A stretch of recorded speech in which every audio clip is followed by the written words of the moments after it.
ഇന്ന് തന്നെ ഡൗൺലോഡ് ചെയ്യൂ. കാണൂ നിങ്ങളുടെ ഫേവറേറ്റ് ഷോസ്. തെറ്റിലേക്ക് നമ്മളെ കൂട്ടിക്കൊണ്ടുപോകാൻ ഒരുപാട് പേരുണ്ടാവും. പക്ഷേ തെറ്റ് ശരി ഏതെന്ന് മനസ്സിലാക്കി മുന്നോട്ട് പോകുന്നതിലാണ് കാര്യം. ചേച്ചി പറയുന്നത് മോന് മനസ്സിലാവുന്നുണ്ടോ? മനസ്സിലായി.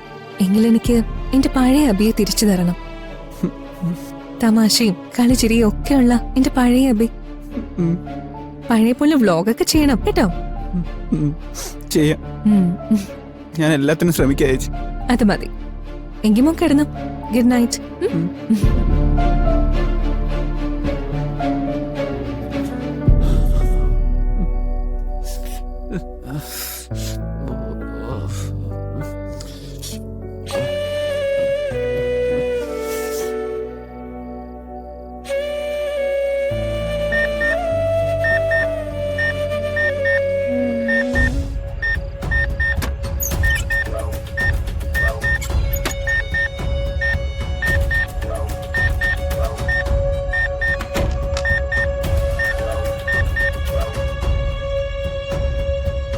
ഹലോ, ഞാൻ മുമ്പ് വിളിച്ചിട്ടുണ്ട്, മറന്നില്ലാന്ന് കരുതുന്നു.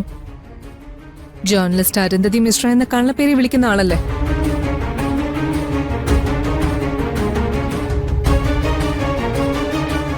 എനിക്ക് കള്ളപ്പേര് പറയേണ്ട ഒരാവശ്യമില്ല. ഞാൻ പറഞ്ഞത് എന്റെ റിയൽ നെയിം തന്നെയാണ്.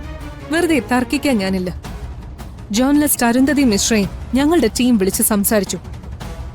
അവര് ബാംഗ്ലൂരിൽ വളരെ സ്വസ്ഥമായി 1-2 പത്രങ്ങൾക്ക് കൺസൾട്ടിംഗും ചെയ്ത് ചില കോളംസും എഴുതി ജീവിക്കുകയാണ്. അവർക്ക് ഇവിടുത്തെ അണ്ടർ കവർ പോലീസിന്റെ കാര്യത്തിൽ ഒരു താല്പര്യവും ഇല്ല.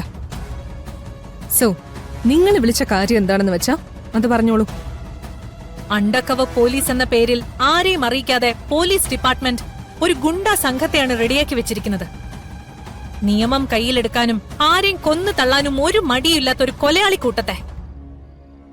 സിസ്റ്റത്തിന്റെ പഴുതുകൾ കണ്ടെത്തി രക്ഷിക്കാൻ ആൾക്കാരുണ്ടെങ്കിൽ അതേ പഴുതുകൾ വെച്ച് ശിക്ഷിക്കാനും ആൾക്കാരുണ്ട്.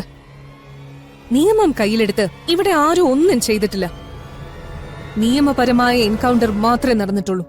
എങ്കിലത് ജനങ്ങളുടെ മുന്നിൽ വന്ന് ഏറ്റുപറയാനും ജനങ്ങളെ അത് ബോധ്യപ്പെടുത്താനുമുള്ള ഉത്തരവാദിത്തം നിങ്ങൾക്കുണ്ട്. അതൊക്കെ ഡിപ്പാർട്ട്മെന്റ് ചെയ്തോളും. എന്നും ഇങ്ങനെ ഒളിച്ചിരുന്ന് യുദ്ധം ചെയ്യാന്ന് നിങ്ങൾ കരുതണ്ട. നിങ്ങൾ ആരാണെന്നും എന്താണെന്നും ഞാൻ പുറത്തുകൊണ്ടുവരും. ശ്രമിക്കുന്നതിൽ വിരോധമില്ല, പക്ഷേ അതൊരിക്കലും നടക്കാൻ പോകുന്നില്ല. നിങ്ങളുടെ ഉദ്ദേശം ഞങ്ങൾക്ക് വ്യക്തമാണ്. അണ്ടർ കവർ ടീമിനെ വെളിച്ചത്ത് കൊണ്ടുവന്ന് ഇങ്ങനൊരു ടീമിനെ ഇല്ലാതാക്കി ക്രിമിനൽസിനെ സഹായിക്കണം.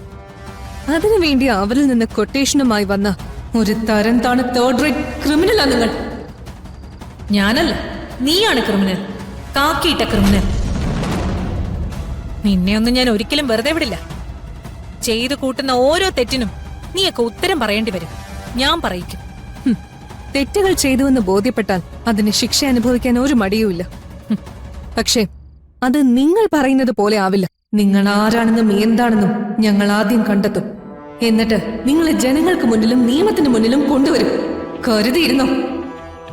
ഞാൻ കരുതിയിരുന്നോളാം. പക്ഷെ ഏതാണ് ആദ്യം സംഭവിക്കുന്നതെന്ന് ഞാൻ നിനക്ക് കാണിച്ചു തരാം. കാണാം. കാണാം.